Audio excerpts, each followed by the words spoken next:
Okay, hello everyone. Like Andrea said, my name is Gabby. Today I'm going to be leading the stress management PowerPoint. Before we begin, I'm just ask everyone to kind of get to a quiet space if you can, and then just to go ahead and mute your microphones. There will be parts throughout the PowerPoint where you can unmute them to participate. If not, there's also a chat function down below. You can use that to say anything that you need to.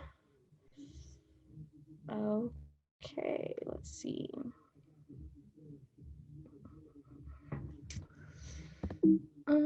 Okay, so the first thing we're going to do is we are going to discuss two types of stress.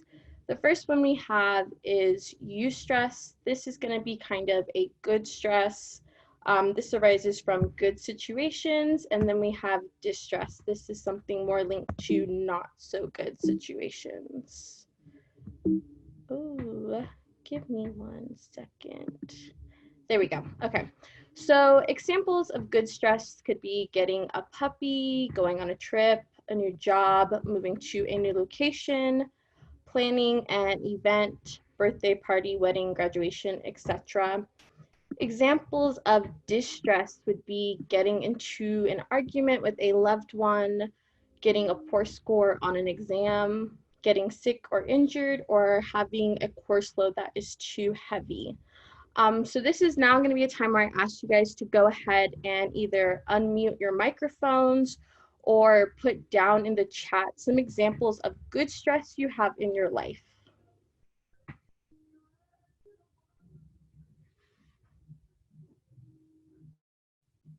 This could be anything. And then once things start popping up, I'll just ask Nikita or Andrea to read them since I can't see them. Sure. Let's see, we've got holiday trips coming up. Someone said their son. And then we've got another buying presents for everyone. Those are good ones. Those are good ones. Okay, so now how about distress? What are some examples of that in your life right now?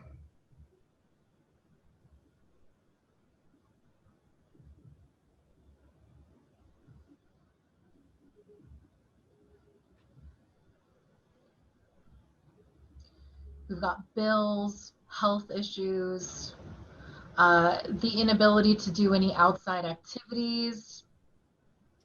Yes, that's a big one with quarantine. Okay, so then we talked about eustress and we talked about distress. Now, these things can also happen in the same events. Somebody mentioned holidays coming up. That's a good example of sometimes where there's good stress, like seeing family you haven't seen in a long time, but sometimes that can also be distress. Maybe if not everybody gets along so well. Now, going into this, we have this curve. So a little bit of stress, like I mentioned before, eustress is good. It can act as a motivator for some people. But as we look at this chart, you can see down at the bottom where it says lame, like inactive, bored. That's stress on like the lower level. And then as it goes up, we have healthy tension, motivation, being focused. And then you have like peak performance where that amount of stress can really be beneficial.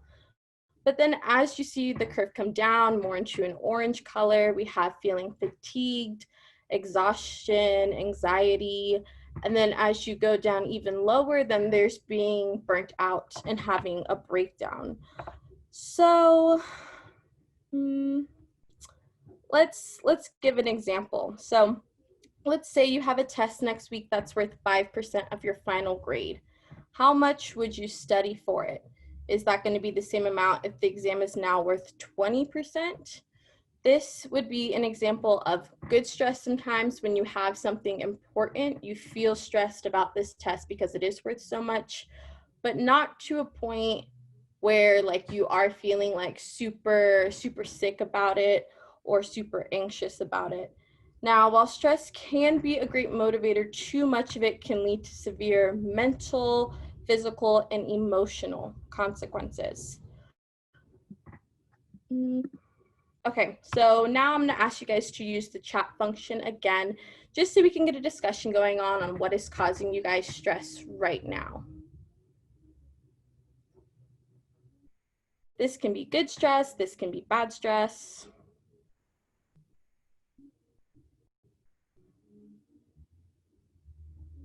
Yeah. So someone says school and work. Okay, okay. Anybody else want to share? Planning trips as well. Can be very stressful. So then, whether it's eustress or de-stress, often our bodies do not know the difference. Both positive and negative life events can cause us to feel overwhelmed, exhausted, and anxiety. So on the screen, we're going to see a couple of statistics that were taken through NCHA in 2018 by WSU students. So let's see. First one we have 86% of students have felt overwhelmed by everything they have to do, job, schoolwork, etc. 84% are feeling exhausted, and this is mentally, not from physical activity. 54% felt academics in their course load to be difficult to handle. 58% felt a large or tremendous amount of stress. And then the last one is 61% of students have felt overwhelming anxiety. Okay, so now that I've read you guys those statistics, what do you think? Do those sound accurate? Do those sound believable to you guys?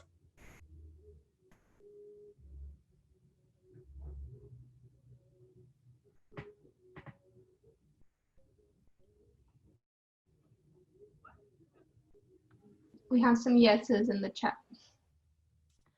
Okay, so now that I kind of listed some examples of stress people have during the academic year, you guys can once again use the chat function for this question. Would you guys say that this is a constant feeling you have throughout the year, or are there peak times where you feel especially stressed?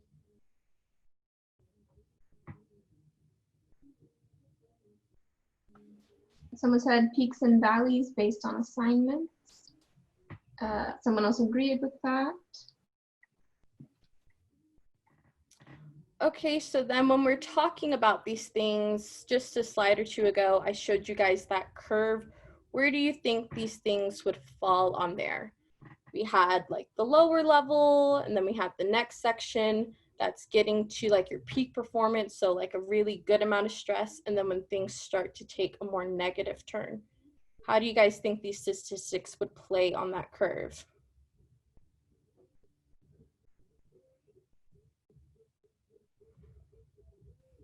Someone said near the peak, pressure makes him focus. Yes, these statistics emphasize the tremendous amount of pressure students often feel to get everything done. Okay, so now we're going to talk about the demands of being a student. Now that we've established some of these problematic side effects of stress, such as feeling overwhelmed, anxiety, and stress, let's talk about where some of these problems arise. First, we have demands from the outside world. So that's going to be external factors. We have deadlines, social pressures, family pressures, daily hassles. What might some of these external factors look like? So you guys can go ahead and use the chat function again to kind of talk about what some of those factors are like in your life. So if you are maybe involved in like an organization or a club, something where you have responsibility to, on top of like your already everyday life, your job, if you're the first in your family to go to college, that could be an external pressure.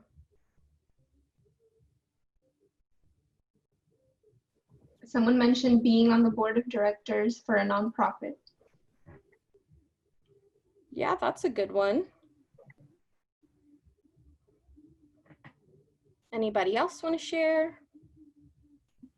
Someone said being part of a team at work, working full-time in school, and being a single mom. Okay. So these pressures and demands are coming from our internal selves, such as the way we talk to ourselves, whether or not we get enough sleep, and our personality traits. So now we're going to talk about those internal factors. So maybe you're a perfectionist. That would be an internal factor that maybe puts a lot of stress on you, or maybe you suffer from low self-esteem. If you feel comfortable, again, you could drop in the chat some of those internal factors that you face.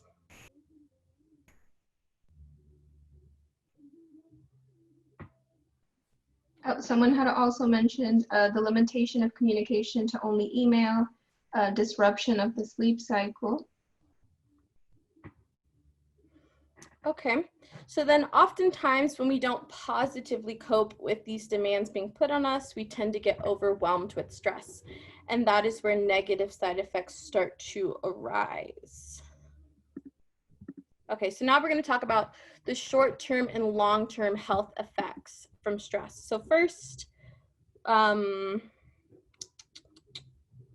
so when we're feeling optimal levels of stress, our bodies have a way of communicating that we are close to peaking.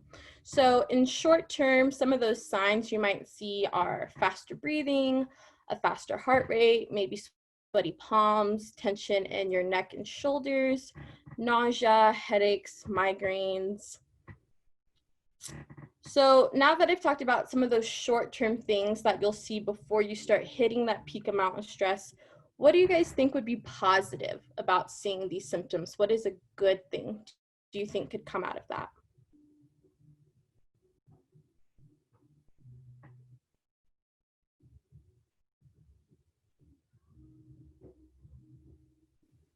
Someone said increased activity.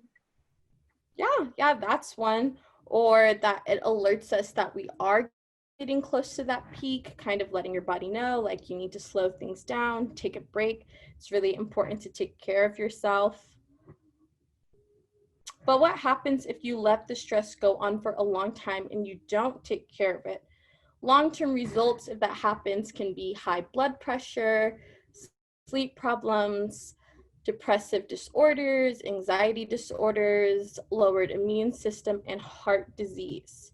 Now, while a little bit of stress is good, too much of chronic stress can be very detrimental. I want you guys to keep that in mind. Now, since we're on Zoom, I'm not going to have you guys pair up for this exercise. We're just going to do it as a group. Once again, you guys can just use the chat function for this. So, okay. So now that we talked about short-term stress and long-term stress, I'm going to talk about some examples of physical stress, mental stress, emotional stress, and then how do you behave when you are stressed.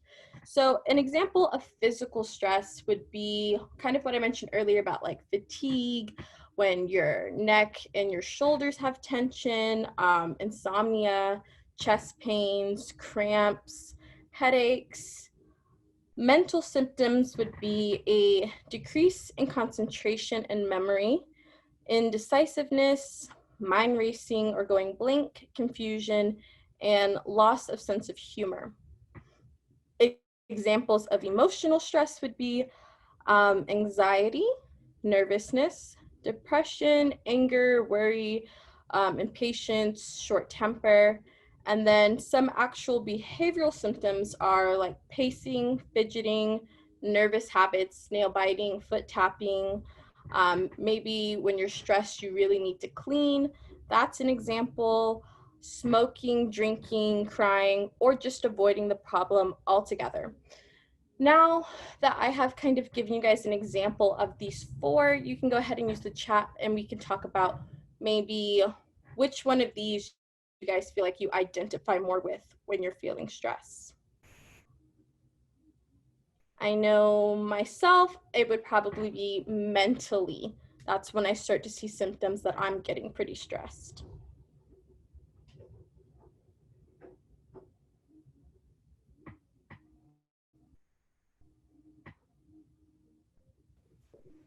Someone says they feel it physically, they feel run down. Someone else also mentioned mental symptoms. They notice it first in their thought process.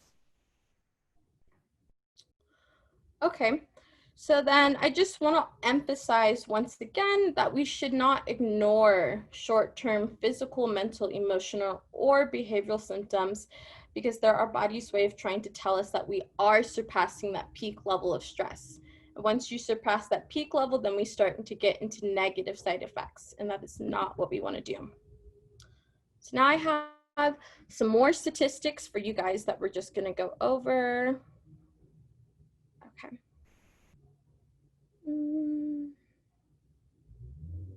Give me 1 second. Okay, so the data that we're seeing here, this is also from the NCHA. This is from a 2018 survey. So as you guys can see, it's kind of a breakdown of what is affecting students' academic performances the most. The top factors contributing to poor academic performance are mental health related, with the number one being stress. So my notes are acting up. Okay.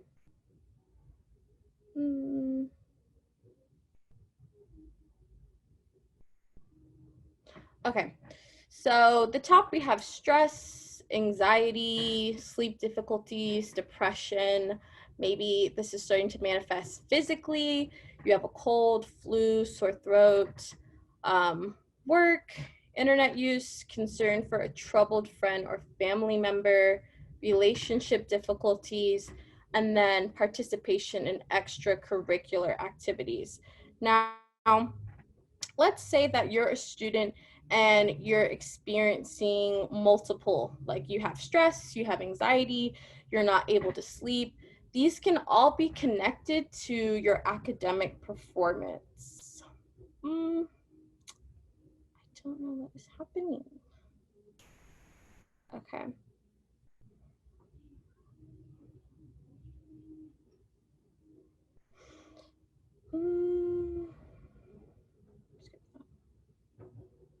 Okay. For the next slide, I'm going to ask everyone to have a piece of paper with them, if possible. If not, if you're on a laptop, you could pull up your notes section, just somewhere where you can jot down a couple of things. All right.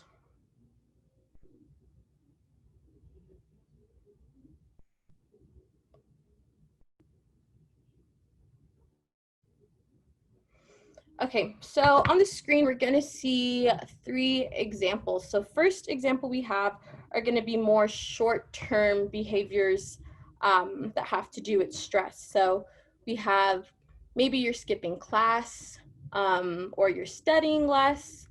Now, granted that everything's through Zoom, maybe you're just not signing on to class. Maybe you're not reading your notes for the week.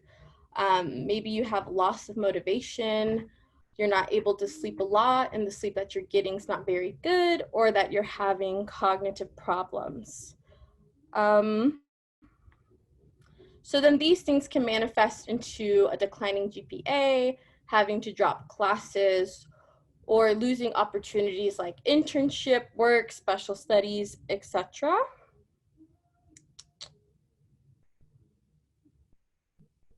Okay.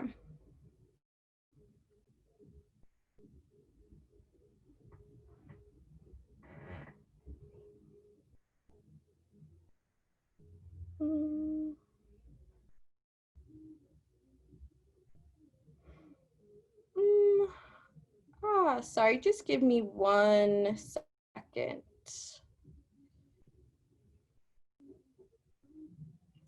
Now I asked you guys to get out a piece of paper or somewhere on your laptop where you could write notes.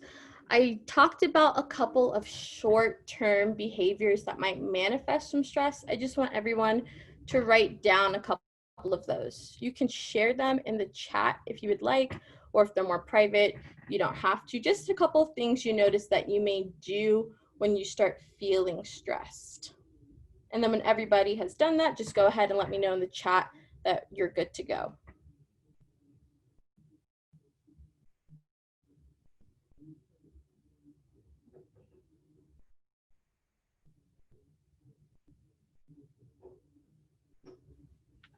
Someone mentioned how they eat more and exercise less. And then before that, someone else had mentioned that they get a loss of appetite, which is also one of the symptoms. They can't eat well when they're stressed. Okay. So now that we talked about the short-term behaviors and how those can manifest, now we're going to talk about the long-term outcomes, because sometimes we develop these habits when we're stressed and we kind of just think, oh, it's okay that this is happening because it's just right now, but sometimes those can lead down a path that you just don't want to go down. So long-term outcomes would be delayed graduation, so maybe having to stay at school another semester, another year, or failure to graduate, so just not graduating at all, or what is this? Lack of readiness for employment or underemployment. So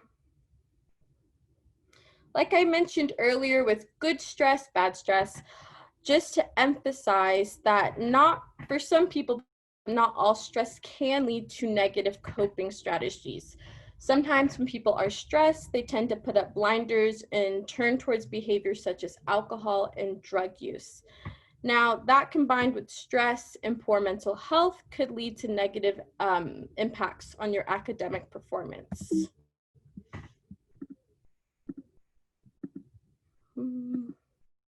Okay, so then how can we better manage our stress? When it comes to managing stress, there are things that we can do today, tomorrow, even this month. Okay. So now we're going to talk about a couple of those things. Helpful or not so helpful. So when you're stressed, once again, you guys can kind of use the chat function, and we're going to talk about each bullet point and like how they're helpful, how they're not so helpful.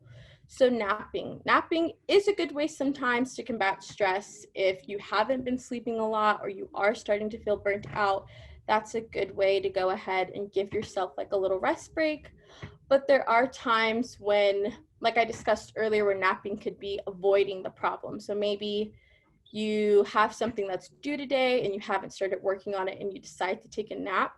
That would be not so helpful because you're giving yourself a really limited amount of time to finish what needed to get done, and that can just end up adding more stress onto your plate. Next, there's watching Netflix. That's a good one too if you just need to unwind for a little bit, but that could also lead into being like a distraction if you do have things that are on like a time sensitive base, and then you end up watching that for far longer than you planned. Exercising, that's a good one. That's a good way to combat stress too, but you don't want to over exercise to the point of where you're not only mentally exhausted, but now you're also physically exhausted. Having a glass of wine, that's a good option if you're of the age. But like I mentioned earlier, that also toes the line sometimes in like drug use, alcohol use, coping in a not so good way if you don't have limitations on that. Then we have eating a row of Oreos. There's nothing wrong with indulging yourself, having a treat, but you don't want to get into, you don't want to slip into bad habits. You know, there's somebody mentioned earlier, like sometimes you have a lack of appetite, or then like stress eating, binge eating. That's something people do sometimes. Then we have buying something online. There's nothing wrong with buying something online, but that solution becomes a problem if you buy something very expensive and now you don't have money for books for the semester or rent or groceries. So when it comes to self-care, we have to look at how engaging in this activity is going to affect us tomorrow, next week, and in 6 months. Too much of anything can become a bad thing. An activity stops being self-care when it increases risk of disease or other psychosocial issues and decreases your overall health. Now, given a lot of things have changed since we entered COVID-19, some individuals may resort to higher risk forms of self-care, substance abuse, stress eating, impulsive shopping, risky sexual behavior, and more things like that. While these things might help relieve stress right now, it's important to consider how these things will impact us when we come out of social distancing and sheltering in place, which we've already kind of, depending on where you are, have come out of the second one, but we are still social distancing. So then, now that we've talked about some of these ways to practice stress management and a little bit of self-care, I just want you guys to talk in the chat maybe how you guys have been practicing this the last few months. What have you guys been doing for stress management, or even how have you observed your family and friends handling stress management?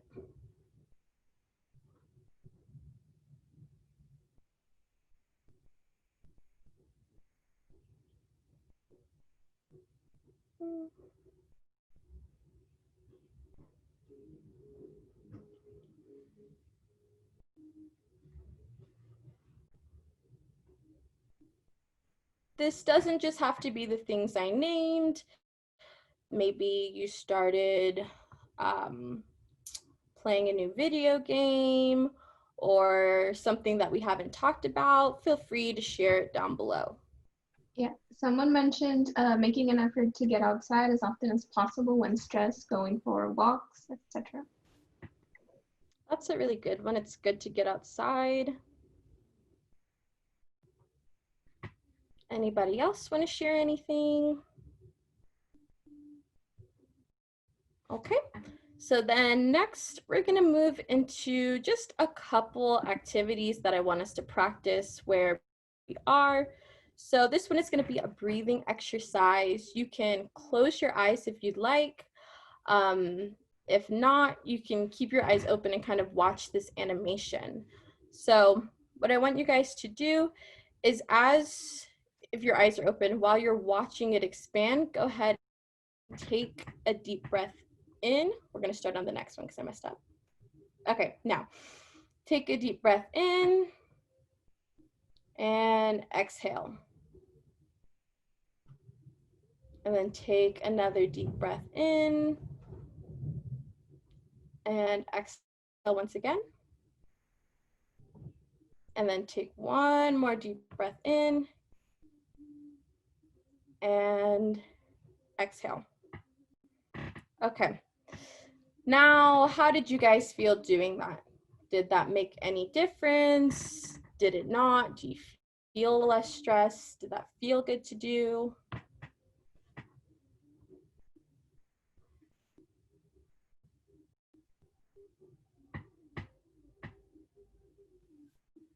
Someone said it reminded them to take deeper breaths. This would be an example of something when I said you can practice stress management today. It doesn't have to be something you wait to do tomorrow. This is a really simple and quick exercise. Take 1 or 2 minutes out of your day to just kind of like rebalance yourself. Just take a deep breath. Now we're gonna do one more. Okay. So this is a neck relaxer exercise. This is another stress management tool that we can do right now. So what I want everybody to do is to go ahead and inhale, and then as you're exhaling, drop your head toward your right shoulder, taking care to relax your left shoulder so that it doesn't rise up. You want to feel a gentle stretch on the left side of your neck, but you don't want to strain yourself. Just let your head kind of fall where gravity places it. Do this for about 2 breaths, an inhale and an exhale, and then one more.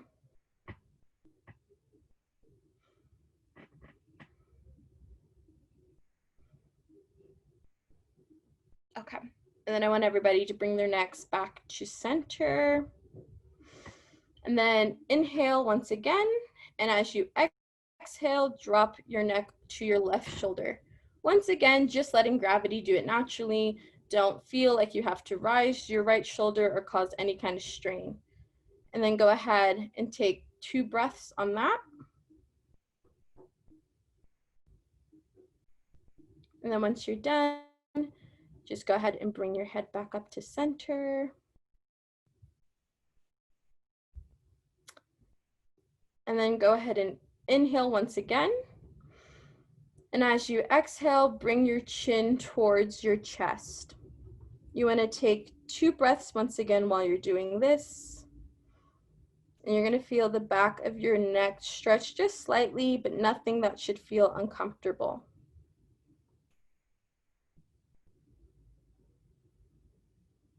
Okay. After you've taken your 2 breaths, just bring your head back up to center once again. And then we have one more. You want to inhale. And then as you exhale, drop your neck towards the back of your neck and let your mouth fall open. You're going to feel a gentle stretch to your throat as the back of your neck softens and relaxes. Do this for 2 breaths, and then you can go ahead and bring your head back up once you're done.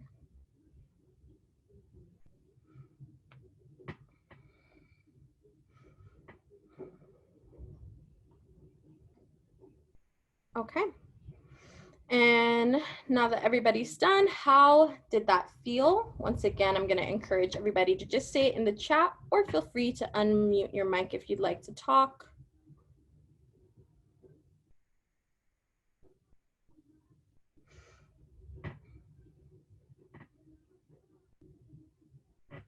I know for myself, that felt pretty good. I didn't even realize that I had that much tension in my neck. Someone else said it felt great, they feel looser. It's true, you just don't know how much tension you have until you actually stretch.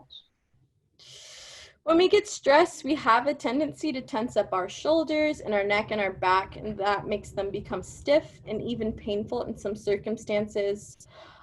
We often spend a lot of time hunched over laptops, cell phones, texting, sending emails, which can lead to similar issues. So this exercise is another example of something you can kind of just do, even if you don't have a lot of time, something that you can do daily that can kind of help physically, just let some of that stress leave your body.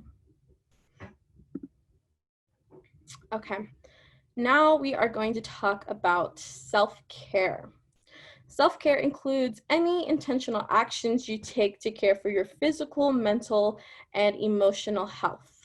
So we're just going to start this slide off with what does self-care look like to you guys?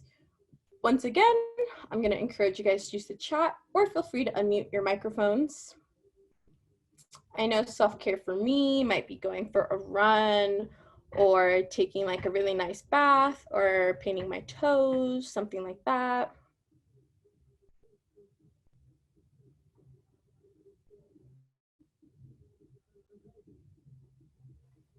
Someone mentioned taking a long shower, making time for yoga and baths, special food. Yes, so self-care is something that you can do this week, this month. You can schedule a few hours to do self-care.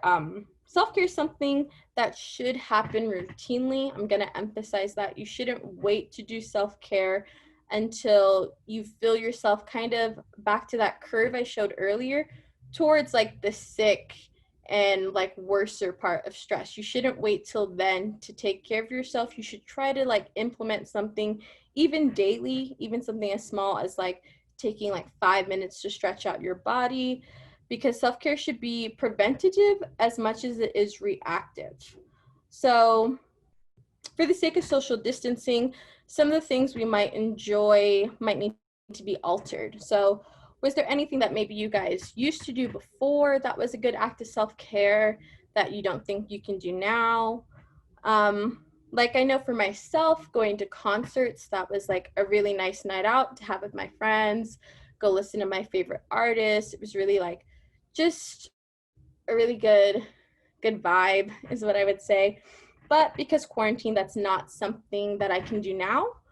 But I know WSU had put on something like this, and like a lot of social media platforms, artists will still give concerts from home, and you can just stream them from Instagram, Twitter, Facebook, etc., etc. So is there anything like that that maybe you guys used to do that you can't do now? Yeah, some people are mentioning concerts, massages, meeting up with friends, dinner or drinks. And I would add to that movies, going to the movies and just being among people. That's not a thing anymore. an option to like maybe if you used to have like movie nights with your friends. I know there's Netflix Party. If you guys don't know what that is, basically you and if all your friends have Netflix accounts, you guys just kind of log in. You can pick a show or a movie, and it sets it up so that everybody's watching it at the same time to kind of give you that environment like you are with people, but just so that we're still being safe because of quarantine and whatnot. Okay. Next, we are going to talk about mental hygiene. Okay. So, mental hygiene and practicing mental clarity is very important. Some may choose to practice mental hygiene through spiritual fitness.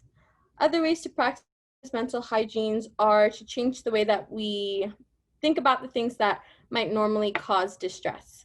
So, maybe how you talk to yourself instead of feeling so like I'm not going to do very well on this or this is going to go very badly. Maybe try to tell yourselves like, okay, like I've got this, this is going to be good. Try to speak positive affirmations because that can really go a long way. Oh, didn't I? Okay. Next, I would say similar to that is like positive reframing. So remaining optimistic through things, even when things don't look so good. Um, an example of this could be going through a breakup. That's a pretty stressful situation to go through. So how could you make that something, how could you positively reframe that? Maybe when you were in the relationship, you didn't have a lot of time for yourself. Maybe you were spending a lot of time with your significant other. So maybe a positive way to reframe it would be, okay, now that I am single, I have more time to work on myself, to do things by myself, for myself, get more comfortable being by myself. Another one could be failing a class. How do you guys think maybe we could positively reframe that? You guys can go ahead and talk about that in the chat.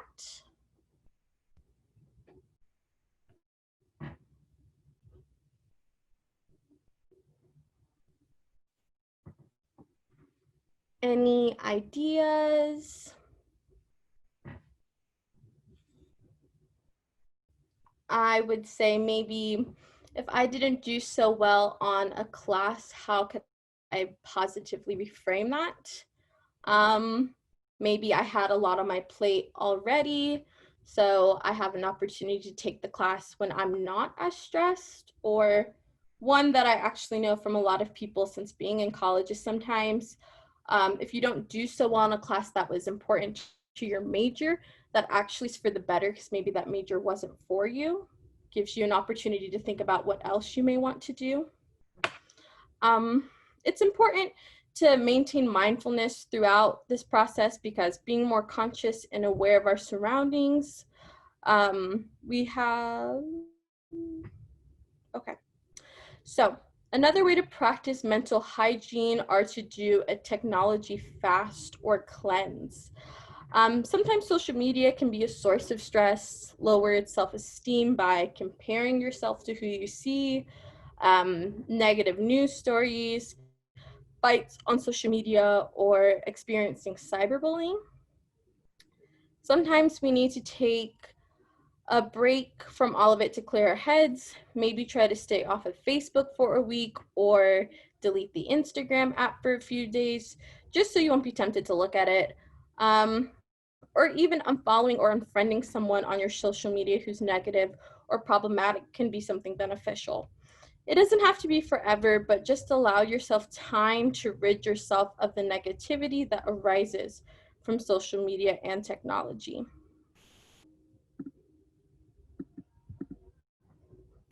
Next, we have time management. Okay, so I'm just gonna go ahead and ask you guys, once again, you can unmute your microphones or use the chat on some things that you guys do on a weekly basis. Maybe school, work, sports, maybe if you belong to a club or an organization. Just go ahead and drop that in the chat.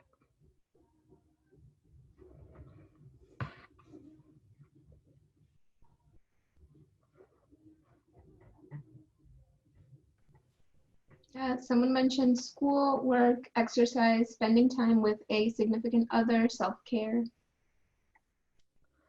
Okay, so having all of those things going on, how do you guys ensure that those things get done? Do you write them down? Do you keep a schedule? Is it just something that you make a mental note of?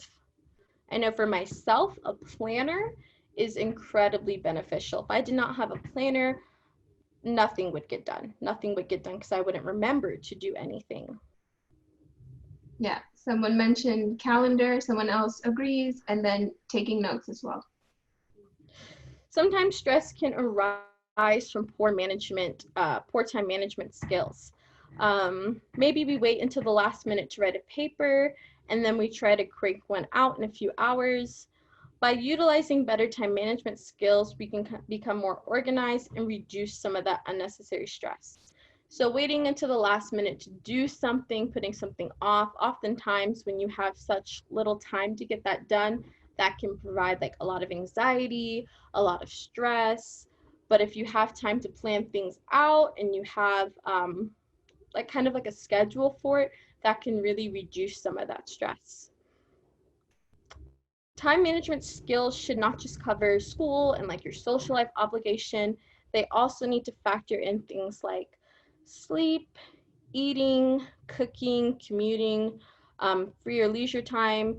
This will help to keep them even more organized. WSU does have an entire outreach also dedicated to time management.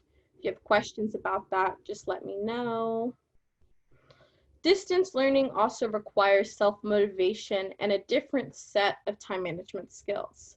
What are some ways to stay motivated and practice time management during this time? So with like Zoom and doing everything through online learning, what are some ways that you guys stay motivated and make sure that you're practicing time management right now? Someone mentioned remembering why they're going to school. Yeah, that's a good one. For me, that's what I always do when I start getting like stressed about classes. I try to remember like my long-term goal. Like, why am I doing what I am doing?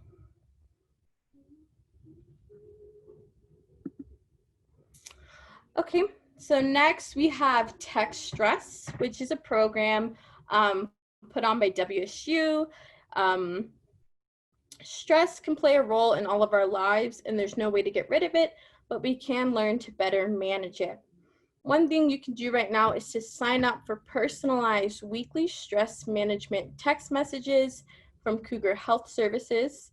You just text the word @stress, STRESS, to 73940. These messages will give you different ways you can manage your stress based on your stress level. You can also opt out whenever you want by simply texting back stop if you no longer want to receive text messages. What benefits will you get from this? You all will receive personalized stress management ideas based off of your responses to us, and we will have you check in about your stress levels so we can see just how stressed you are and what is causing it. So I'll just kind of give you guys a second if you want to write this down or you want to go ahead and text it now.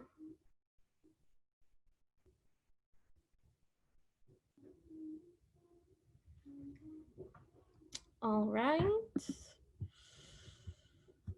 Okay. There are additional ways to manage your stress. You can reach out to some of these resources regarding like academic success, substance abuse, and mental health. I'm going to go ahead and those are going to be on the screen if any of you guys want to jot anything down.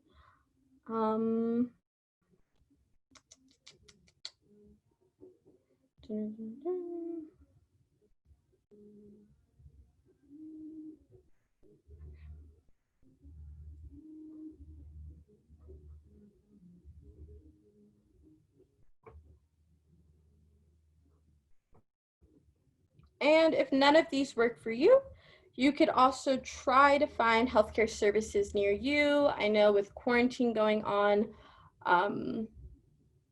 teletherapy is what I want to say that it's called right now, where you can see a counselor or someone, and you guys can talk on the phone or through Zoom, or there's even some where you can text them. All right. Okay.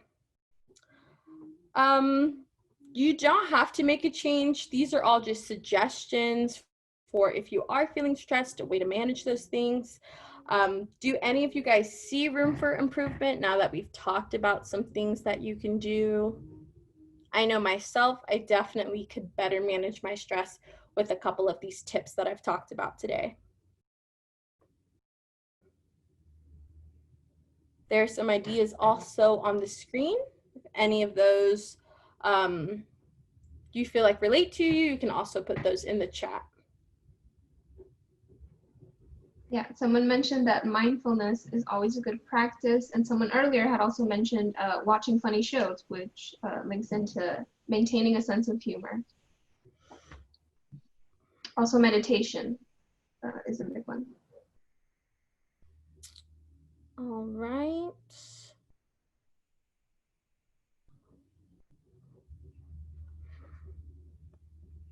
I'm just going to read a couple of these ideas because sometimes hearing them out loud makes a difference than just reading them.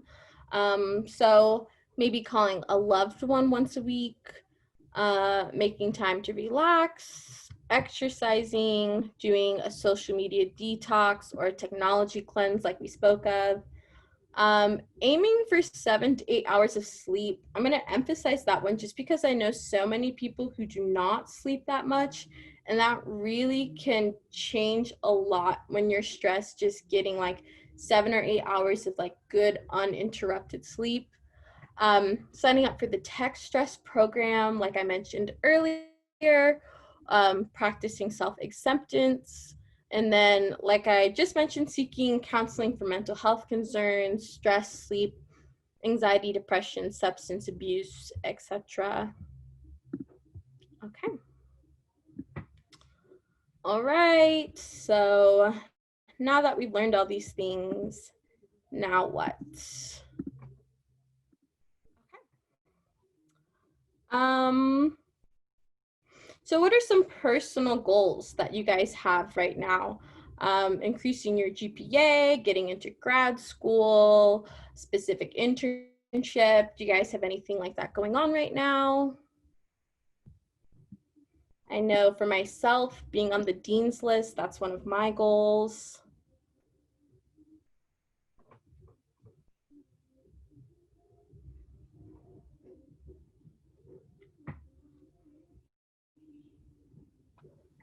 Someone mentioned maintaining a high GPA and producing good work. Okay. So then what does stress management have to do with achieving these goals? It's not that you have to make a change in your current stress management practices, but if you were, what would that look like? So to keep your GPA high, as somebody mentioned wanting to keep a high GPA, what's a change that maybe you can make that has to do with your stress management this semester to keep that goal in mind so that you could reach that? Or anyone, if that's not your goal, what is something that you could do that we talked about, something stress management that would help you better reach one of your goals?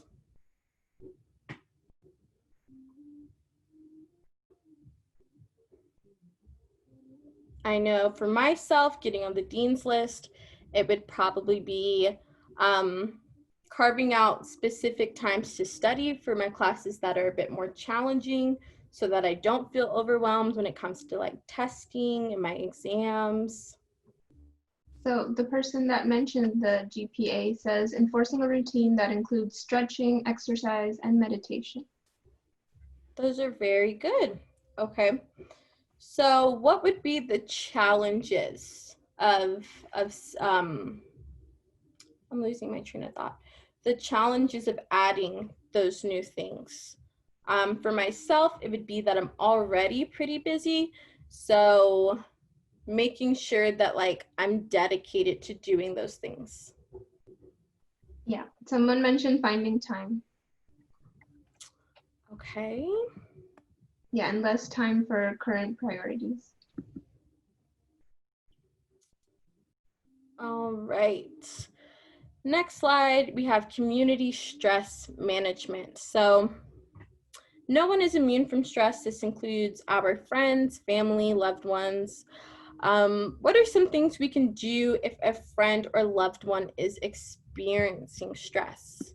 What are some ideas you guys have if you saw someone in your household, your significant other, or a friend experiencing stress? How could we help?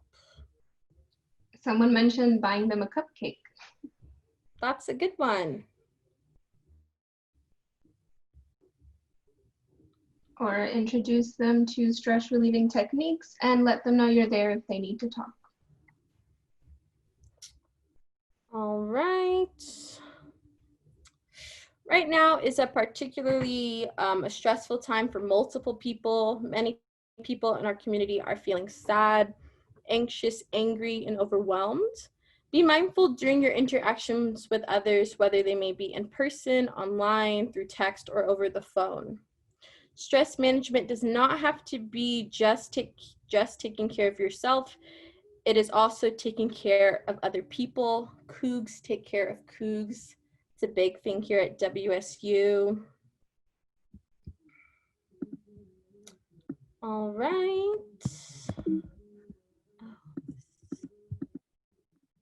Okay.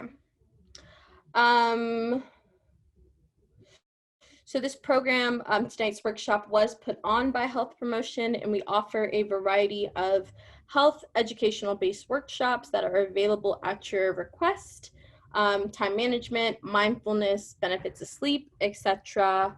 There's a couple things listed here on the screen. So alcohol and other drugs education and prevention, mental health promotion and suicide prevention. So there's mental health first aid, Campus Connect, violence prevention, and life skill workshops. So benefits of sleep, self-care, time management, mindfulness.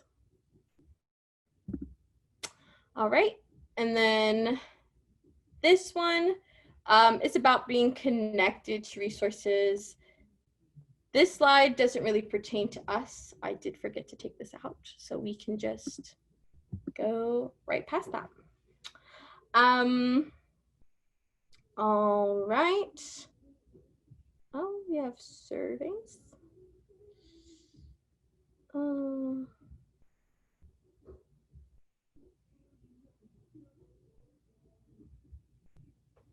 I do want to add that Nikita left in the chat a link that goes directly to the resources that are applicable to Global Campus students.